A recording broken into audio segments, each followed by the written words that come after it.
good vibes lead to good times. And I really thought that last game could have been it for Fnatic. They did clash with 4am very, very early, and they did at least get rid of one of their players. If they could have taken that duel out, then maybe we're looking at a very different story. But having a quick look at the arena as it's been transplanted into the game, it's going to call out one particular map, but I'm honestly not sure if this particular area is taken from a map or if it's just there to look pretty. Erangel themed, but it is the last one of the PEC 2019. It's been a fantastic year of events. It all finishes with this. The Peacekeeper Elite Championships. Who will be the winner of it all? Who will be the winner of the next game? It's only a moment before we start to find out how the puzzle unfolds. Look at this fantastic stage they have set up. What an environment to play in. Oh, I'm jealous. I mean, it's going to be a pretty high pressure environment as well. You've got the lights, the music pounding, everything happening, the crowd cheering as well. It's a lot for these teams to work with, but most of our teams seem to have adjusted to the high-pressure environment pretty well. So have a look at everyone on your screens using that Oppo Reno Ace, I believe, which is the sponsoring or the flagship phone of the overall tournament. We do head into Erangel once again for the final time of the Peacekeeper Elite Championship. Pardon me, have to see how things are going to go here. We haven't really had any hot dropping just yet, and I was thinking that maybe a team like Omen or something like that further down the bottom would go for it, but after a good game one, then they might want to take risks like that now. No, nobody's gotten too silly with it as we get the safest plane that I've seen all tournament long. Gatka still open. Georgia Pole North and South is doable by a stretch. There is Military Island. Of course, Team Queso's positioning is always going to be the same. They've got another nice plane location for them. What else have we got? Milta is a bit far away, but teams are staying away from that side of the map, generally. I'm interested that 4am have gone out so early. They've normally been up towards Georgia Pole. And admittedly, the plane wasn't exactly friendly to Georgia Pole, but getting out this early, they're still nowhere near it, so they're clearly planning somewhere else. The first game we had of the PEC had a very similar plane line, and 4am dropped incredibly early to that quarry drop, where they started to gatekeep Team Queso a little bit, but Queso managed to slip past him, if you remember. Yeah, but, I mean, this could be the other their thing is, drop. Team Queso is not the biggest threat right now. No, of course not. And it is worth noting they are using a slightly different roster that we've seen in other events. They've normally got, I think they don't normally have Dexy, and I'm going to need to check my sheet. Tate. They don't usually have, as we are on board with two-time winners, DKG. That's a handy roster to have at the moment. He's averaging 3 eliminations, which is 5th in the competition, and the damage not too shabby in the top 10 himself. 4 to a car for XQF as they try and rotate to find their loot. They might have actually spotted Oasis and the boys of Fnatic. No, not again, Fnatic. On. How much bad luck can they have? That'd be 2 games in a row that they've clashed with one of the Chinese teams early. I think they'll be okay. It looks like XQF are going elsewhere. Of course, as much as they're one of the deadliest teams, for one, they want to loot, and secondly, you never want to get into a gunfight when you're 4-1 car. That's asking for a squad wipe. Fnatic have safely managed to get themselves into the yellows by the coast. Whoa, speaking of the coast, the circle has popped, and it is very, very far to the west. We'll have a look at it on the map in a second, but there's a lot of water in it, and a good third of the circle is actually outside of the bounds. So this is going to be potentially a coastal finish here. I think you'll find Gatka will be a very, very popular location. I don't think C9 will leave that open for long. I think they'll rotate down fairly quickly. If not, Tempo will try and find their way into it. XQF have actually XQF might even just send it into Gatka. Towards it. And maybe, I don't know if they're going to know if it's empty or not, or because at the moment it is completely empty. The middle of the map is, well, the middle of the circle, I should say, is completely empty. I mean, the thing is, the team who normally drop Gatka is XQF. So they will have an idea that most likely no one's nicked their drop spot, but they'll still have to be careful with it, and they haven't actually gone for it just yet. C9 are still hanging around in Georgia Pole, haven't yet committed to the southern shift, but they are moving down into the south part of Georgia Pole itself, where Unique is playing as well. Quite a distance from Yasnaya to the circle, so Orange will have to get their skates on pretty quickly. As will Synergy and Mega, all over on the eastern side of the map. Yeah, Mega's going for that full Milta loot rotation, knowing that Milta Power is not taken, little Milta Power is not taken, and Milta itself. They're going to get as much loot as they can get their hands on. And there's a lot of it to be had too. You'd expect them to be rocking the full level 3s by the end of that. You certainly hope so. See Omen, they've taken the apartments and school this time around. Tempo once again going unchallenged in Pachinki. They're getting real stinky up in Pachinki, that's for sure. I'm not sure fruit, I know. I'm not sure I can allow that, to be honest. You can do better. Expected more from you. Maybe we put some more hairspray on, the jokes will be... Sorry. It's bleeding through into my brain, mate. It's really numbing is. It's getting you good. Fnatic here still... Well, I say still. Luckily, they've been able to avoid early engagements with the Chinese teams. It was a bit of a near thing, but they have had some free time to loot on up, get the guns and whatnot that they need. 4 AM are now starting to move to the north, and yeah, thought they were actually going to pass within spitting distance of, pardon me, of XQF there, but it looks like they've got some clearance.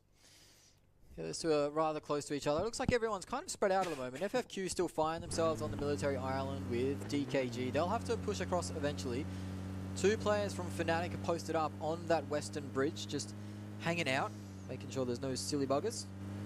If they went for that bridge camp knowing that it is FFQ and DKG to cross, DKG, of course, the current leaders in the lobby, and FFQ, they were sitting just off the cusp of that top 5 at the start of the day, so maybe Fnatic wants to play spoiler and try and ruin someone's day. DKG on your screens right now, their average rank is 3rd, which is quite nice. Average elimination of 8. That's kind of low, actually, when you consider some of the games that teams have had. I mean, considering that's a 4th, 1st of their 3 Erangel games thus far. That's a pretty good return. That's pretty good overall. I'd take that every day of the week. 100%. So far, not too much action as the rotations do come in for our teams outside of the zone. Tempo, for what it's worth, have abandoned Pachinki completely and are already very, very central, in fact, moving in towards XQF. Got to be very careful. XQF have a bit of a setup across Gatka. They're not all stacked up, and we see these from the Chinese teams occasionally. Team Case are actually going for a boat rotate. They're going to go... A boat-ate. A boat-ate. They're going to go splitting 2-2 by the looks. They're going to send the boat out around and potentially all the way into South George and try and wrap in behind, depending on how far they want to go. They've got 2 on the road and 2 out to sea. This is on board with Tempo. Rotating through 4 AM and XQF through That's a very scary pinch. They'll be right. Into the swampy area, it looks like.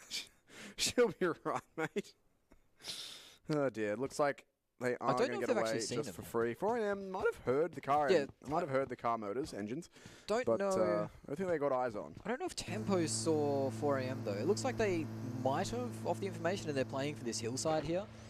This is around this, well, it's not really called Gakka Fields. It's kind of way west of Gakka, really. It's along that coast road. If a game ends here, you can expect to see a lot of slippery snakes in the grass. A lot of worms in the dirt. Everyone ditching backpacks for lower profiles and hiding as best they can. Here is the circle. Once again, having a look at our teams that are yet to rotate in. Fnatic are actually holding off this bridge. They might want to try and stop FFQ. I think that Fnatic don't have a lot to lose in this situation, really, do they? I mean, they are sitting about flush on the bottom of the table. So any points that they can get for themselves, no matter where they come from, would be handy. And of course, if they manage to trade maybe 3 for 1 or 2 for 3 in that situation, they manage to get 3 or more points. I think that you can call that a success. And they can anchor for placement points, maybe try and steal a kill here or there. But Fnatic need to change up the way they're playing, because at the moment, they're getting caught in rotation. Their scouting player is getting caught every single time. That leaves them in a 3-man situation. As we see the elimination leaders pop up, DKG start to break in there and break up the 4 AM stranglehold on it. You know what hasn't changed, though? Those top 2. Is, well, that and also the Chinese stranglehold. All 5 players are from our Chinese teams. It's just, we've now got a bit more even representation with 2 of DKG sneaking in after their back-to-back victories here on the last game of yesterday and first game of today. So, pretty much as we expected, the Chinese teams are being given how dominant they've been in the server, it's unsurprising that they dominate the stats as well. Yudo, careful jumper. One player might get stuck here with Orange. Jumper's got to get a move on here in this buggy, but doesn't look like any fires come his way just yet, and Orange were a little slow to get out of their vehicles. But they did stop their vehicles and make sure they could get out safely without just getting bounced into a tree, so that's not the worst thing in the world. But Orange actually look like they want to commit to this chase. Not a bad shout. This is where we'll start to see teams getting a little bit more desperate, a little bit more silly with their decision-making. try and take those one-man duels or even take those rotations out of play. Crashing into a rock is not really what you want to be doing with the UAZ on a Sunday morning as the bridge camp commences. Scout's actually on the high ground on the bridge and he's found Dale. FFQ have walked right into the loving arms of Fnatic, and another spray down from Scout. He's got a second. They don't know where he is. I think he could get a nice nade here if he manages to time it very well. Oh, it comes down back onto his feet, so he needs to be careful with that. But Chopper taken down to half HP. I think Scout knows that there's only one more player there. Taka at the end of the bridge. He's not going to be able to answer, and he's probably heard Chopper's footsteps here. He goes around the corner, spraying early. Doesn't manage to connect. But now he comes around the corner in full view. Scout takes down Chopper. That's a third knock. It is just Tucker at the end of the bridge, and Scout's done himself a great deal of good here and putting Fnatic up off the bottom of the scoreboard. As Hayes just falls to his demise into the water, offering up the box. Taka now with not a lot of room to wriggle around in. He's going to try and take it off, I reckon he has. Gonna have to bail here. In the meantime, Uneven finds a knock onto Unique.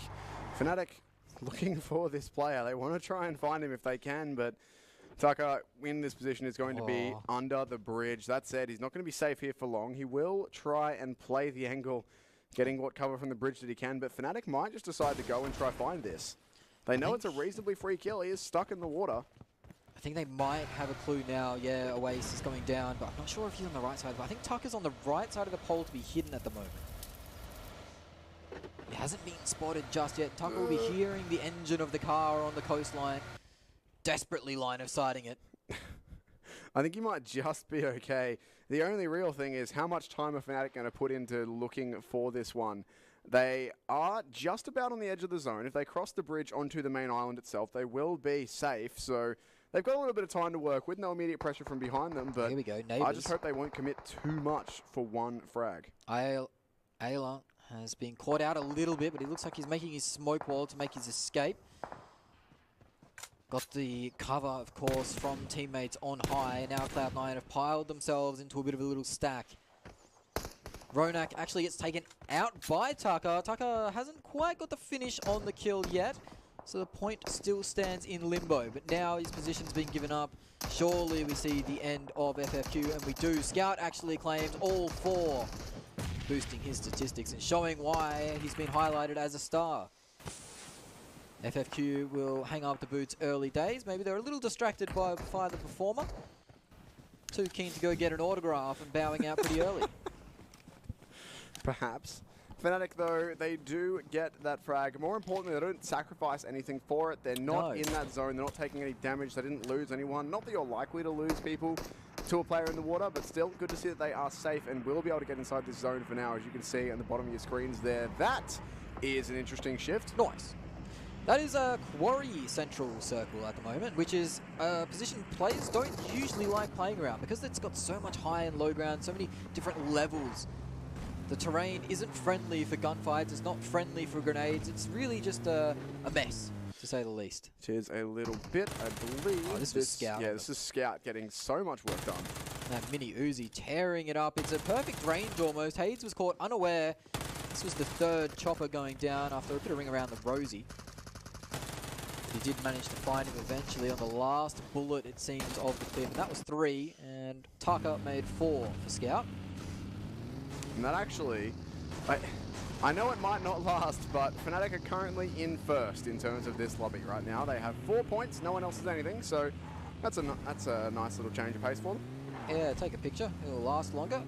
I think Fnatic definitely have the ability though, and we saw that from Scout. Yeah, that was a bit harsh actually, I apologise, but they do definitely have the ability. You saw Scout there, and the crossfire that they set up as well was very well played. They had the man on the bridge and the 2 on the front, and then the man ready to pounce as soon as the player jumped into the water.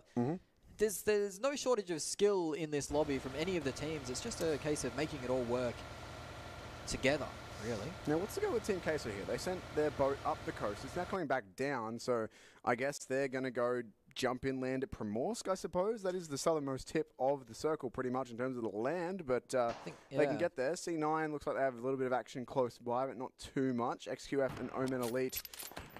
Oh, actually, no. XQF and 4AM fighting each other. We haven't seen too much of these teams squaring off. This would be a fantastic way to start game 2 if we can get these two trading blows.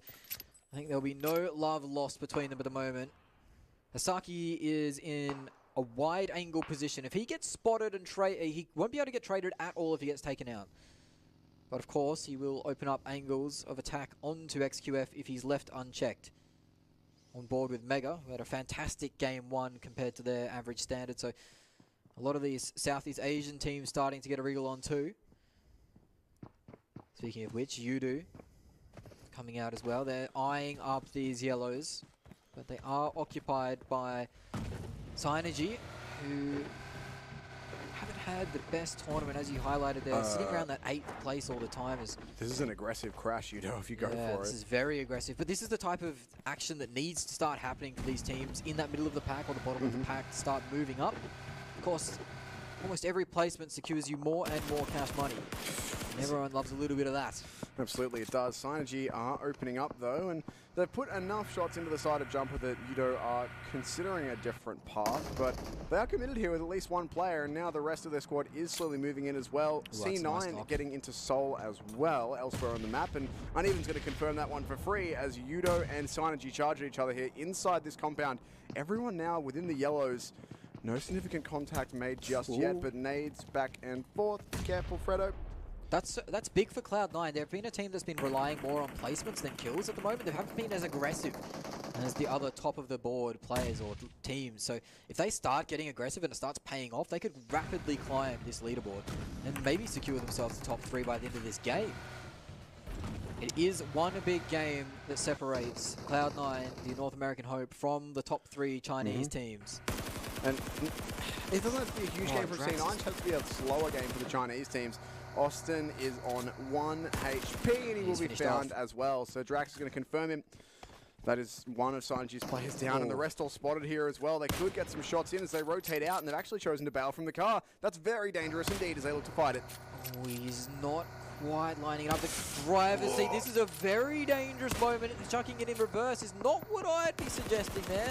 Servi gets out though as he gets down that defilade down towards the coast. The riskiest J-turns I've ever seen. Uneven actually taken out by Rain again on the sniper. British Strider pushing up onto the trade. Fredo, you're done for. Surely no, the Yudu. Drax is going to push in and try and catch Strider on the Volt animation. Doesn't quite get there. Strider closes the door on the ways out, preventing Drax's aggression. Here's the footsteps moving across. Drax has no idea where he is. Runs straight past him, but the shot's missing. Will alarm the player. The door opens. Now we see the face-off. These two players in a dance throughout this house, and Strider's going to push in for it. Both players land a couple of shots. Could go either way, but Drax is going to grab it and the confirm as well. That's another one down for Synergy. Their last two players crashing in now, but Venom getting cleaned up. That's not what they wanted to happen there. It's Drax with another, so a lot of points now being gained for these guys as Synergy are down to just the one here. Servi on your screen, the guy who was running away with the fancy J-turn earlier. They've taken a lot of damage. Yudo Gank have grabbed 3 players. I believe Drax has gotten all of them. And this could be our second team bowing out of the final game of Erangel. Take the shot, son. That could be a big double with the VSS there. That's not something we'd normally see. I don't think he'll be able to confirm either, but he's putting the pain onto the players that knocked out his team. They're in the zone, in fact, so this is actually quite devastating for Yudu, and the VSS, they're not sure exactly where the shots are coming from. That silenced weapon can be such a pain. Yudu are in a little bit of strife here. It's just going to be very awkward to pick the players up and rotate, and this VSS is paying DVDs. He may not be able to get all the kills, but he's certainly going to put a lot of pain onto Yudo here. They have spotted him out, but again, as you say, inside of the zone, they are taking damage from it. They do need to get a move on pretty quickly here, but they've been able to get the reses happening, and is Jumper just going to go for the solo frag? Surely not. If he's going for the solo frag or the solo rotate to try and buy position in the next circle. Maybe secure a compound for his team to rotate into. Servi is doing all sorts of shenanigans though, really ruining Yudu's day as Manprum tries to rotate past in the buggy. That's very dangerous stuff. He's actually going to turn for Servi. Servi on half HP, does get taken down. That is Synergy out on 14th with not an elimination to their name as they were able to revive all the Yudu players. Meanwhile, in other places, we have Chica knocking out Tate with the DP. I don't know if that one's going to be finished off. It is. So Team Queso not finding their feet just yet, but Hasaki's answered onto it. Partying it. Oh, dear that is a me. long shot too from Hasaki with a DP and a 4 times to boot. That's an incredibly long range for a dinner plate, but he's making it work. Once again, it's Chinese teams who are content to play at range and try and play spoiler against other teams. Tempo, they'll get that res just fine, but at least the pressure is still on. They do have a player out wide on the flank there. We just saw it as that player turned around. It's actually a 2-2 split for them. Rain and Chica, I believe, are the 2 players that have not been spotted out on this flank. So see if they're going to be able to find anything at all, as they do kind of have a crossfire on 4am. Yeah, it's a bit of a precarious position for 4am. They might need to be a bit more careful, show a bit more respect to the opposition in the lobby. They aren't sitting with that first place buffer they once had. Team Queso starting to take some pot shots to defend their land. They, of course, are only down to 3 players. It's Orange are now rotating straight past them. This is Team Queso's hometown. This is their territory. This is their drop location. So you'd assume they have a pretty strong idea of how to play the land. You would absolutely think so, but pressure is starting to mount as there's a lot of teams coming in that direction. Orange and Fnatic both around them. Tempo with a few players around there as well, but need to keep an eye out on 4am, who do have Overwatch, Yudu Gank, and C9. Potentially within eyesight of each other, but it doesn't look like C9 is going to be given a chance for any shots here. DKG are off sightseeing. Yeah, it's a beautiful view. There's checking actually out the dock, jetty. Nice jetty near my place. Bustleton jetty. You should go check that one out. It's fantastic. We've had DKG on our screens, working things out, just listening to some music as they cruise along the coastline. As things have slowed down here, just as I say that, a waste is actually in the kill feed, popping off. You've done cursed it, mate. Yeah, that's fine by me if we're getting action out of the curse. OA is actually going to return fire here onto Orange again, so that's some damage done onto them. They are down a player now as well. It's 5 points now for Fnatic. Yeah, joining Team Queso and Seoul as the 3-man squads. Fnatic actually putting some more damage here. They could get a whole bunch of points onto Orange, and that's what they were looking for. They've already got the 5 elims, as you said, in this map, and they'll certainly be looking for more if they can get it, looking to boost their points up as much as they can. I think Orange will just about have rotated through to safety, but it's a little bit close for comfort for them, and Fnatic certainly having a much better start to the game. Oh, certainly. I mean, this is by far their best game already. And there's still 13 teams in the lobby. So there's plenty of potential for them to have a big one, such as, well, like Omen had before. And that really rocketed them up the leaderboard. So hopes are for Fnatic to replicate the form that teams have shown as Beowulf gets picked off by XQF's order, and he looks like he might get confirmed as well. He has. So C9 losing a player early. This is not good for their chances moving forward, and order isn't finished. He is using that MK14, trying to take out Uneven too. You can see the zone shift on your screen, really favoring that southern side. This is a bit of a nightmare for C9. Not only are they pinned down, but all the damage that they're taking is from one of the teams above them, who they really don't need to be giving more points to. So need to try and get themselves out of this situation if they can. But Uneven's just taken another big shot there. C9 really struggling now, as Yudu have nailed them with grenades. Uneven's going to go down to that with the grenades coming in. C9, I think it's done. They're done. I think they're out. 13th place for Cloud9. That is a disaster for the North Americans. That's not what you want to see if you're a fan of the North Americans. Yudu are on fire at the moment, replicating their form from game 1 of the PEC. I think Drax might have taken at least 3 of the kills there as well, so he could be getting his tally up quite high already. There are opportunities to come back on Miramar for Cloud9. Game 1, for reference, was 12 kills for Yudu. So they're showing a bit of that here now, already sitting on 7. Still with 12 teams and 45 players to go. Much better for them indeed. And they're back into it. More damage here as they're looking to knock out one of Soul's players. Mortal crawling in the open, no cover at all possible. Jumper room confirm. It's 8 points for Yudu Gank now. Doing very well indeed. Again, it is these kill points that matter more than the placements. They'll be very happy with this start to things. They need to be careful, but they've actually found the shot onto XQF. Never mind, I was about to say they should be careful as XQF are close by, and they have been good at these long-range fights, but it is Yudu Gank who will open up with the first knock. It's been Drax's game so far. He's managed to hit shot after shot, but Soul have gone from strength to strength. Well, they've actually gone from into into the fry pan, into the fire. Suck manages to get the double spray down there, getting the car, and that leaves one player alive for Seoul. So their game 1 success is short-lived as they're stretching out now, and Mega are getting pincered by Omen, it seems. Tempo are answering onto Unique at the same time, but it is the fight we're going to be following, the Mega versus Omen. Unique just around the corner as well. This is a disaster for Mega, who are a team that were looking to elevate themselves in the rankings. Omen had a fantastic game 1. They're looking to get some more points in game 2. They'll claim a few. Sixless, the stand-in, doing work. Carnage answering as well. Rain and Nico from Tempo are wiping out Unique, and Yudu are now crashing into Savano. That's not someone you want to be answering to. Vampering will go down, leaving Yudu with 3. And 3 kills for 4 AM early days. This is very reminiscent of some of their second game yesterday. It is indeed. Yudu certainly started off the right way, currently sitting at 8 frags, but they've given up a man to 4 AM. That's not what you want to be doing at all. Mega going to have one more knock. The circle is going to center up on Tempo Storm. They'll be very happy with that. 4 AM have split up looking for frags, by the way. They've already got a player in the center of the circle. The remaining 3 are together as XQF put more damage into Yudu. That's a team that, again, they had a great start to this game, but they don't want to go out too early here, and they're already down to just the 1 player if they can't get their reses. Yeah, it looks like Yudu just go out. 6 kills for Drax is going to get them some good points, but it is Scout that finishes him off. So Fnatic now claim themselves their 6th kill as Paraboy has the line of sight onto Omen. Carnage and Wi-Fi cowering under pressure from the star players M16. Not quite landing the shots, but he'll definitely be letting them know he's around and has the line of sight onto them.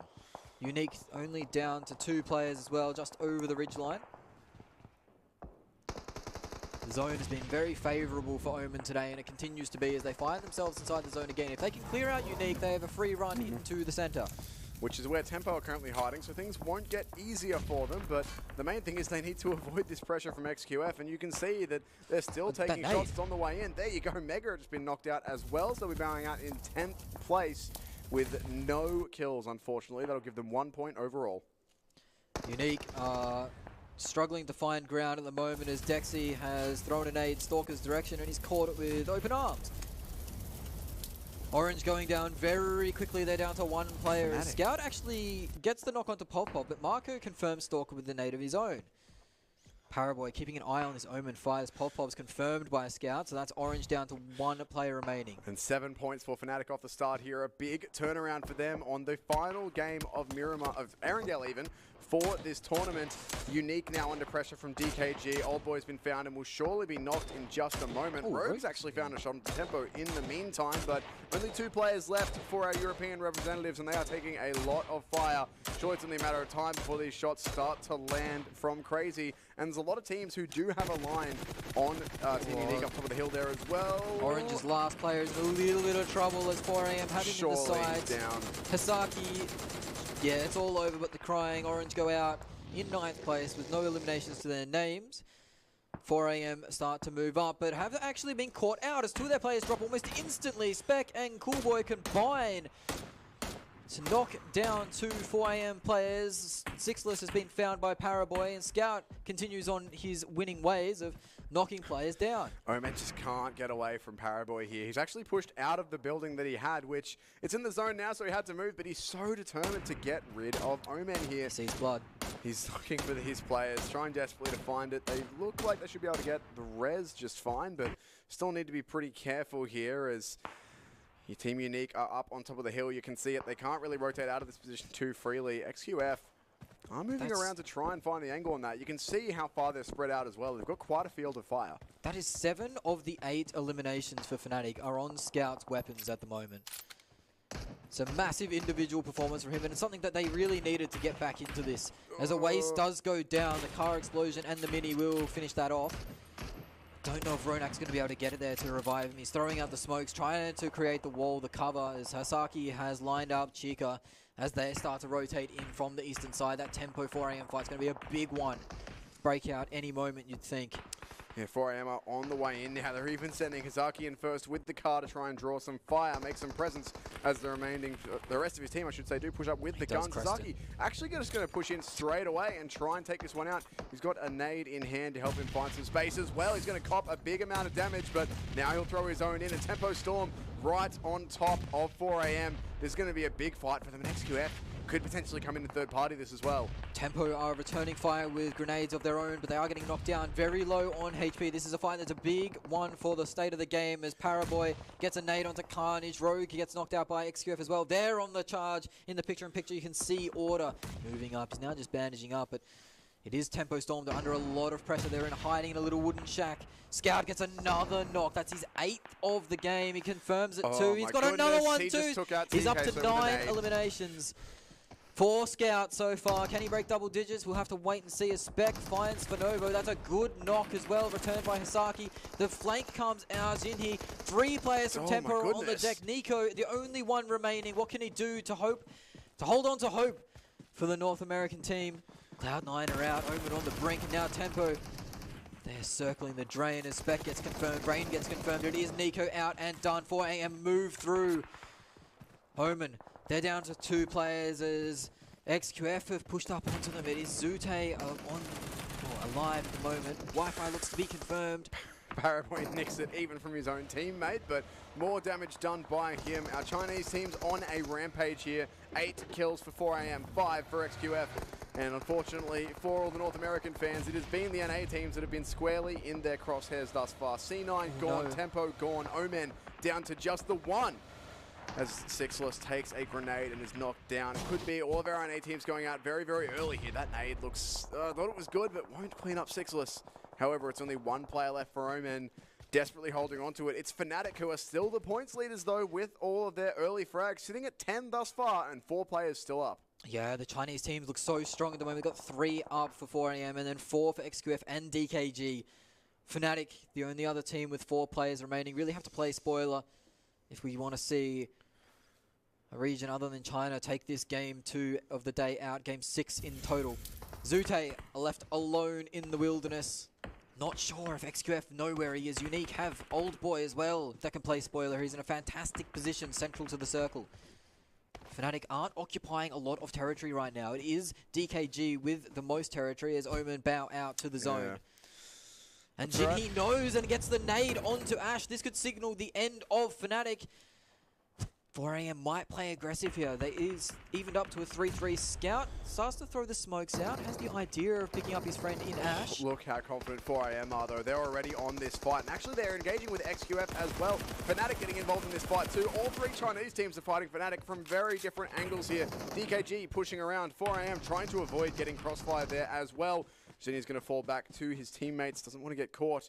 XQF already moving in here as well. Ooh, this is deadly. All of our teams with the large amount of members remaining all on top of each other. 4AM and XQF getting stuck into it now as 2 XQF players are knocked. Svanovo continuing where he left off yesterday. He's in a fantastic position. If he can win this 2v1, that will be XQF gone. And 4AM's hopes rely on Svanovo, you feel, as he gets the spray down, trying to confirm these 2 XQF kills in the distance. Paraboy knocked down, and Jinhee now gets under pressure, under fire, manages to escape for a little bit, find a little bit of respite. Fnatic pushing in from the southern side. 3 players strong. It is DKG in position, you'd say, with the spread of the zone and the players remaining. There's still a possibility for our Chinese teams to have very big wins here as well. 4AM already on 8 frags, DKG on 5. Fnatic, if they can hold on into the top 3 with how many kills they currently have, that'll be a very, very big boost to their points. They've already got 10 so far. 4AM on the edge of the zone, taking a lot of damage here. DKG spraying away with the dinner plate, getting a lot of damage done there as well. That is 4AM really struggling now with just 1 player left. That was a disaster for 4AM as a player was standing on top of where another player was prone. The spray led to both of their demise as Old Boy from Unique might actually be in here. If MadGG stops at the wrong opportunity, Old Boy could find him, but looks like Oasis pushed up into the clutches of DKG and claimed 1 knock and a confirm. Scout back on it. He's got Mox in the star from DKG. Scout, that might be his 10th kill of the game. It is, in fact, so he's really dragging his team along, kicking and screaming. And this is top 3 secured for Fnatic now with 12 points. They have They're a good getting, shot. at minimum, a 22-point game. They'll be very happy with how this has gone for them, and they're not done just yet. XQF and DKG are fighting each other. Scout has somehow found another one with the car explosion there. 13 points for Fnatic, and they're not slowing down just yet. This could be a chicken dinner for them. 2 players for XQF, 1 for DKG. They do cop a knock from Jimmy, though. These Chinese teams are not going to go down without a fight. We've seen that in the entire tournament thus far, and they are continuing to go as best they can. Oasis is separated from his buddies, so the res is not looking too good, but Scout is still up. He's been the really big player here for Fnatic thus far. They do have to watch out for that sole DKG player, though, in the smokes, out wide. That could be a bit of a spoiler for them, unless it would help Fnatic greatly if XQF go through and find that last DKG player here, solve their problems for them. Well, the backpacks are off. It's Snake in time. One of the star players, the leader at the moment for DKG, MLVSU. Wait, Fnatic are going to get the res. They have. That's actually huge. They managed to sneak a player across in the smoke, and they're going to get to always just in time. That gives them the player advantage back. Scout's gone down the zone. That's a disaster. Fnatic down to 1 player now. That is worst case scenario. Is Oasis trying to crawl in, but Jimmy is going to finish him off. He bleeds out, and now Scout. Ronak couldn't get the res. Scout's on his first knock, and he's actually spotted him. Coolboy has spotted the last player from DKG. It turns to a 2v1 now. Ronak versus Jimmy and Coolboy. Ronak with the information. But I'm not quite sure he has the advantage in this situation. Scout's going to get confirmed out by the zone, so no point for XQF. Oh my goodness! Spotted in the grass. XQF take their second win of PEC, and that's going to go a long way to putting them in first place. Fnatic had an absolutely fantastic game, though, something they desperately needed moving into second place with a lot of eliminations. I'm not sure exactly how many it was. We're doing 13, 14, somewhere around there. We will have to have a look, but that was a much better game for them. All credit where it's due.